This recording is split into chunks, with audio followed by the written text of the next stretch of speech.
Gracia y paz en el nombre de nuestro Padre y de nuestro Señor Jesucristo, en el poder de su Espíritu Santo, a los hijos de Dios en todas las naciones, aquellos que han puesto su fe únicamente en el sacrificio de Cristo en la cruz del Calvario como medio suficiente para el perdón de nuestros pecados y salvación de nuestras almas. Damos gracias al Señor que por su voluntad y guía podemos utilizar este espacio en donde exponemos la sana doctrina y señalamos la falsa. Nuevamente con ustedes, su servidor y maestro, Nelson Villalba Sarmiento. En esta ocasión quisiera tocar el tema acerca de ¿es lícito para el cristiano celebrar la Navidad? Y cuando nosotros utilizamos en forma general el estudio bíblico y lo comparamos con todas las costumbres que existen o han existido en la historia de la humanidad, podemos ir notando los errores que se han cometido en relación con el celebrar o no la Navidad. El apóstol Pablo podía de una manera general hablar acerca de las festividades inspirado por el Espíritu Santo y acerca también de las comidas de aquellos días. Él pudo decir, uno hace diferencia entre día y día, otro juzga iguales todos los días, cada uno esté plenamente convencido en su propia mente. El que hace caso del día lo hace para el Señor, y el que no hace caso del día para el Señor no lo hace. El que come para el Señor come, porque da gracias a Dios. Y el que no come para el Señor no come y da gracias a Dios. Romanos 14, versículo 5, versículo 6. Cuando nosotros leemos y examinamos estos textos que acabamos de leer, podemos notar algunos puntos en lo relacionado y en lo cual podemos aplicarlos a este tema. No tenemos derecho a criticar ni despreciar a ningún hermano en lo relacionado a estos asuntos o a estos temas de festividades o comidas, según el versículo 10. Versículo 14, ningún alimento es malo, dice el Señor. Y eso Pablo lo pudo expresar por medio de una enseñanza directa que recibió de Jesús. Eso lo podemos encontrar en el libro de los Hechos. Cómo Jesús directamente le enseñaba a Pablo. También nosotros podemos notar que en realidad la comida, la bebida en ese asunto, según el versículo 17, no es importante en el reino de Dios. En el versículo 20 también nos hace notar que debemos de considerar mucho a los débiles. Los débiles en realidad son los que salen perdiendo en este tipo de asuntos. Versículo 22, la creencia personal sobre estos asuntos al final es entre Dios y nosotros, pero no es para contender con otros. Actuar en base a nuestra creencia personal en lo relacionado a estos asuntos está ligado a lo que creemos internamente. Y si actuamos en contra de eso, viene a ser pecado porque lo haríamos sin fe y para el Señor. La fe es muy importante. Pero en lo relacionado a la celebración de la festividad navideña, existen muchas creencias a su alrededor. Muchos creyentes piensan que no debemos celebrar la Navidad, dado, según dicen ellos, a sus orígenes paganos. Si nosotros nos ponemos a analizar muchas de las prácticas que tenemos actualmente, no solamente en lo relacionado con la Navidad, vamos a notar que todo tiene o pudo haber tenido un origen pagano. Y ya se los voy a mostrar. Pero en lo relacionado con la Navidad, los romanos decoraban sus templos y altares paganos con plantas y velas. No fue Martín Lutero el primero que usó luces. En Gran Bretaña se encontraron a los druidas que empleaban muérdago en sus ceremonias o ceremoniales paganos. el muérdago, se usa mucho actualmente en la decoración de la Navidad en relacionado con este asunto. En el siglo V, todos estos elementos comenzaron a formar parte de la celebración de la Navidad dentro de la Iglesia de Cristo. Cuando nosotros notamos todo este tipo de orígenes paganos, bueno, existieron, no podemos nosotros negarlo, pero nosotros tenemos que notar que casi todo lo que tenemos a nuestro alrededor tiene orígenes paganos. Y si es así, tendríamos que mejor irnos a vivir a una cueva, pero aquí tendríamos otro problema al apartarnos a una cueva, porque vivir en una cueva para escapar del mal también tiene orígenes paganos, según las costumbres antiguas. Y eso sin contar otro tipo de costumbres o en las prácticas de las culturas antiguas, como la creencia en un año nuevo. No deberíamos ni nombrarlo el año nuevo, ni siquiera mencionarlo, porque también tiene un origen pagano. Tampoco deberíamos escribir ni siquiera el mes de enero, porque este mes de enero está relacionado con el dios romano que tenía dos caras, mirando hacia atrás, hacia el año que estaba terminando, y otra cara mirando hacia adelante con el año que estaba por iniciar. Ni siquiera tendríamos que escribir ni mencionar el mes de enero, porque también tiene un origen pagano. Si tienes un auto de marca Mazda, ni siquiera podríamos manejarlo, porque Mazda proviene del nombre de un dios persa. La figura también o símbolo del pez utilizado generalmente por el cristianismo primitivo tuvo un origen pagano. Antes que los cristianos primitivos lo utilicen, ya era utilizado por el paganismo. Se lo asociaba a varios dioses dentro del paganismo. En la creencia china tenía asociación con el dios Qiguan Yin, que tenía forma de un pez. En Egipto se lo asociaba con la diosa Isis, que se la conocía como el gran pez del abismo, y en Grecia se lo asociaba con la diosa Afrodita, la cual se la adoraba los viernes, y sus prosélitos en ese día comían pescado en su honor, en el día viernes. O sea que ni siquiera podríamos utilizar la palabra viernes, ya que proviene del nombre de otro dios o de otra diosa que se llamaba Venus. Ante todo eso, recordemos que los cristianos primitivos tomaron prestado el símbolo del pez y le dieron otro significado con el cual marcaban sus lugares de reunión. Esto nosotros podemos notarlo en el cristianismo primitivo, o sea que los cristianos primitivos no se llenaban de problemas en relación con estos asuntos de mínimo detalle, que no tienen nada que ver con alguna doctrina esencial. Ahora les pongo un ejemplo, ¿no? ¿Qué paganismo total sería si tú tuvieses un auto Mazda, estuvieras conduciéndolo en un día viernes y te irías a comer pescado en un restaurante? Imagínate la asociación pagana que tendríamos que estar evitando a todo lugar. Llegando a este punto, podemos entonces discernir, amada iglesia, hijos de Dios, que lo más importante es el por qué y el cómo celebramos una festividad.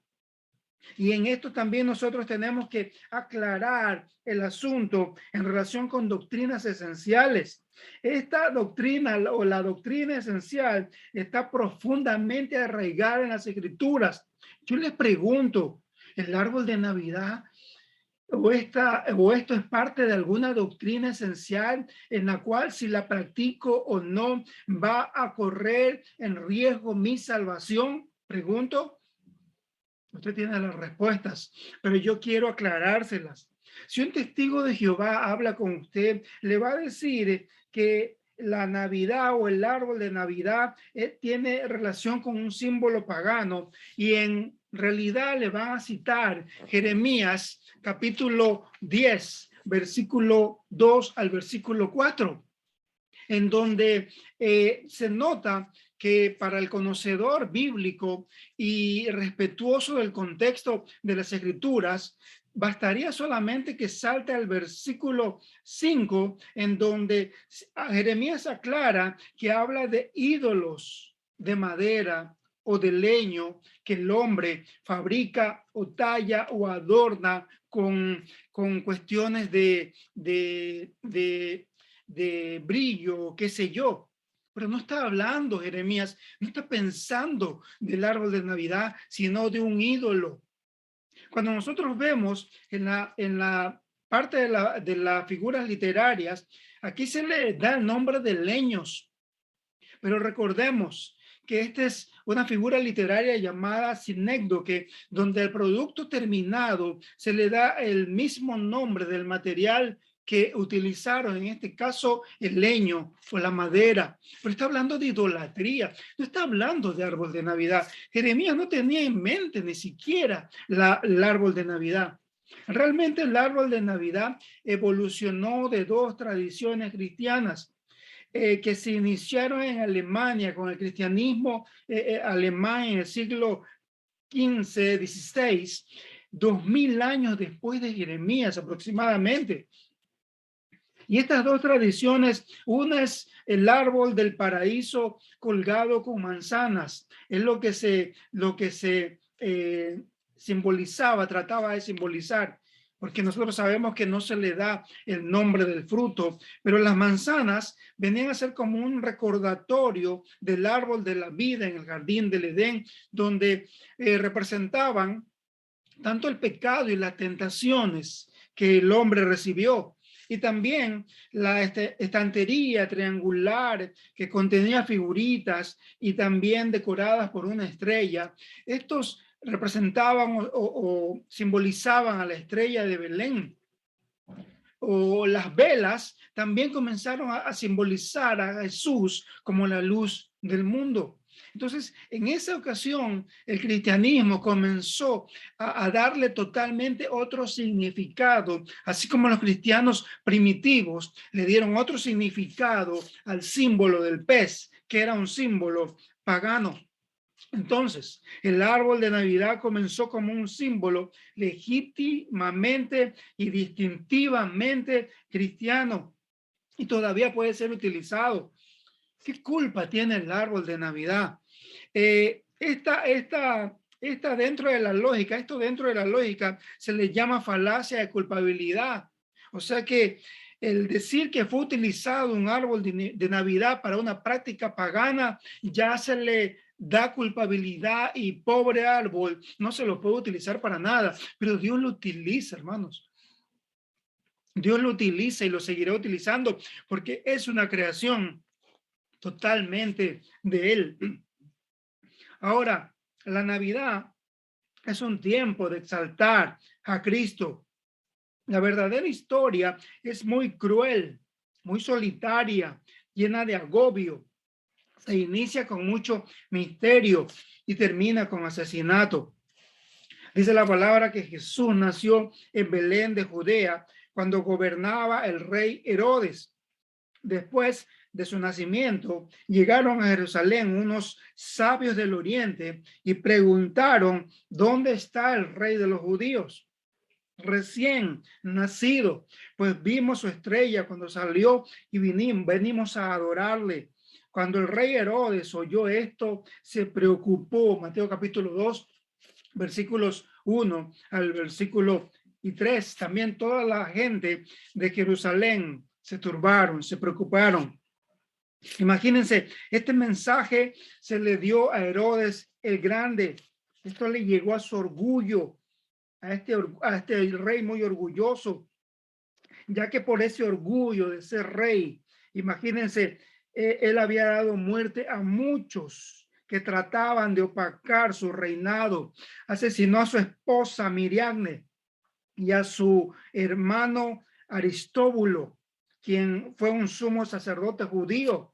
También a 2 de sus hijos mayores los asesinó. No permitió a nadie que esté junto a su trono, o sea, era muy orgulloso. Y esto porque el Senado romano le dio el nombramiento de rey de los judíos a Herodes el Grande. El Señor siempre toca directamente el orgullo humano, y los sabios del oriente le pudieron decir: ¿dónde está el rey de los judíos recién nacido? Tú no puedes hacer nada, Herodes. El rey de los judíos nació. Ese fue el mensaje que le llegó a Herodes. Y el mundo y la iglesia está llena en este tiempo de Herodes. No le van a permitir, o no le están permitiendo nunca al Señor gobernar realmente sus vidas. No le permiten, o no le ceden, o no le entregan las prioridades de su vida, los planes, la moralidad y estilo de vida. No toques mi vida, no toques, yo soy el rey, aquí yo tengo que gobernar. Eso está yendo en la iglesia y el mundo también. Dentro de la iglesia, gente que ama más su denominación, gente que ama más su propio templo que al Señor. Le han dado totalmente la espalda y no les importa que Él gobierne sus vidas. No les importa cambiar los planes y estilo de vida para que el rey realmente ingrese dentro de las congregaciones. Estos magos o sabios del oriente eran dignatarios persas. Viajaron aproximadamente un año, imagínense, todo un año para ver a Jesús. Atravesaron Irán, atravesaron Irak. Eran líderes del zoroastrismo, perdón. O sea, era una religión persa, pagana, que fue a rendir adoración a Jesús. ¿Por qué? Porque el pagano tuvo que ir a adorar a Jesús y no su propio pueblo, que lo tenía totalmente a un lado. Dice la palabra del Señor que ellos pudieron ver una estrella, y esa estrella no era un cometa, no era un meteorito, no era nada de eso. La ciencia puede tratar de explicarlo de alguna manera, pero realmente usted y yo sabemos que fue una luz de la presencia de Dios, una señal mesiánica. La luz brillante hizo realmente mucha potencia, con mucha potencia hizo iluminar las mentes de estos sabios, que creo que fueron sabios creyentes, dado el fruto del testimonio y predicación de Daniel. Y tuvo mucho fruto, es la vida de Daniel. Esta luz potente es la que ellos pudieron observar como una estrella. Recordemos que Saulo de Tarso en Hechos 9:3 dice que una luz brillante hizo caer a Saulo, una luz potente, más fuerte que el sol mismo. Esa luz también dice que cuando habla acerca de Cristo, que brilla como el sol en el rostro de Cristo, en Apocalipsis 1, versículo 16. Entonces, lo que los magos vieron, realmente vieron es una señal divina. Y cuando ellos llegaron, yo les decía que aproximadamente tuvo que haberles tomado un año viajar, atravesar todo un continente para ver a Jesús. Unos líderes o magistrados, por eso tiene que ver con el significado de magos. Magos o magistrados eran líderes religiosos, los dignatarios persas. Tiene que haber sido muy importante para ellos. Y notemos que se demoraron mucho, porque ya en Mateo capítulo 2, versículo 11, dice que ellos llegan a una casa a ver a Jesús. O sea, ya aproximadamente tiene que haber sido un niño, no era el bebé, no, en el establo, no. Ellos llegaron a una casa a verlo y ahí comenzaron a adorarlo, estos dignatarios persas. Ahora, estas reacciones similares hay en el mundo, ¿no? Como hay muchos Herodes, les decía, llenos de odio, llenos de rencores, mucha apatía. Los líderes judíos se sabían de memoria la profecía, pero ni siquiera pudieron caminar los pocos kilómetros que tenían desde Jerusalén hasta este lugar donde Jesús hubiera nacido, en Belén. La adoración por parte solo de aquellos que lo consideraban su Mesías en relación con los líderes persas, paganos. Todo aquel que está en intimidad con el Señor, en una relación con el Señor, va a reconocerlo, terminará reconociéndolo como Cristo y Señor de sus vidas. Los demás no. Los Herodes no van a reconocerlo porque no lo van a dejar gobernar en sus vidas, si hablamos del mundo, ni en sus iglesias, ni en sus iglesias. Ahora, dentro de Israel, Dios utilizó a la gente común para recibirlo. Recordemos a Simeón, un hombre anciano, Lucas 2, 25, 31. Nadie lo escuchó, ningún líder religioso lo escuchó, ninguna pompa que el Señor recibió en su nacimiento, a más de la pompa que le dio el mismo Dios, con todos los ángeles que cantaban en el cielo y con estos dignatarios persas que fueron a recibirlo. Pero a Simeón nadie lo escuchó, solamente los padres de Jesús, porque los líderes religiosos estaban más ocupados dentro del templo, aparentemente sirviéndolo a Dios. Y cuando nosotros pasamos también a analizar la parte de Dios, Él fue también tanto Dios como hombre, no un hombre Dios, no, Dios hecho hombre, Dios completamente y hombre también, Dios hombre totalmente completo, Jesucristo. Dice la palabra en San Juan capítulo 2, según de Juan capítulo 1, versículo 7, que muchos engañadores han salido por el mundo, que no confiesan que Jesucristo ha venido en carne. Quien esto hace es el engañador y el anticristo. Nosotros notamos ya que en la historia del cristianismo aparecieron muchos que negaban que Jesucristo realmente era humano, no era carne, era como un fantasma. Este grupo fue llamado docetistas o también apolinaristas. También aparecieron los que decían que Jesucristo tenía dos personas distintas dentro de su cuerpo. Esto es el nestorianismo. Y también que Cristo solo tenía una naturaleza, o sea que era 50% Dios y 50% hombre. Monofisismo se le llamó a esta herejía. Dios fue totalmente Dios y totalmente hombre. Se tenía que pagar un precio por nuestros pecados. Alguien tenía que morir y luego levantarse victorioso de los muertos. Y eso solamente lo podía lograr un Dios hecho hombre.